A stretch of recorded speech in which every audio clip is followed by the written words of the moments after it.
But are you aware, Mr. President, that the thing, perhaps apart from now the police brutality that people associate you the most is the issue of taxes? I'm sure you know the name they call you. You've actually talked about it even yourself. This guy that they want to come down. Let me tell you, my good brother, ZAKAYO.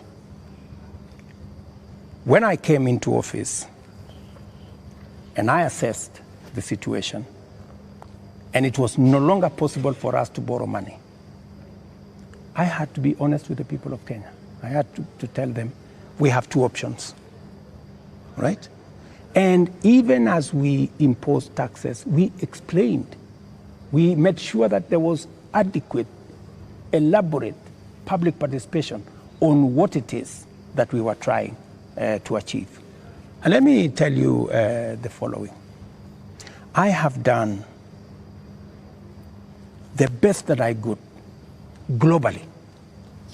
Today, our country has tremendous respect from many quarters globally because of what I have done. I have raised the profile of our country.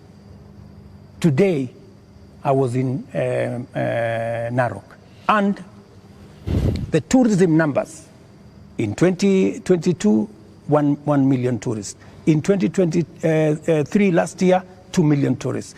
This year, by God's grace, we will get to 2.7 million tourists because of the profile that I have done for the country. I know somebody will say that, that there is no truth in that, but call the tourism sector. They will tell you themselves that all hotels in Kenya today are operating 80% upwards, which is a new phenomenon in Kenya. I will also tell you that the international community have developed enormous confidence in Kenya. I see people who are saying, why did William Ruto go to China? Why did William Ruto go to Europe? Why did William Ruto go to America? Let me just tell you the following. When I went to China, we got money to be able to put equipment in 70 of our technical training colleges. Today, the contract has been signed, the equipment is being manufactured. When I went to China, we got money to build Boston Dam that has been waiting, that will serve the counties of Bomet and Kericho. When I went to China, we got money to build, we got 30 billion shillings to build roads in Nyandarua, in Kirinyaga, in 8 other constituencies in Kenya. That's why I went to China. When I went to America, we got a $1 billion facility to be built in Naivasha that is going to be the biggest data center in Africa, funded by UAE, working with Microsoft and Kenya. When I went to the US, we also agreed Kenya became the only country in Africa that is going to benefit from the CHIPS Act, where we will be manufacturing computer chips with other countries. Kenya will be among the first, will be actually the only country in Africa that will benefit from that.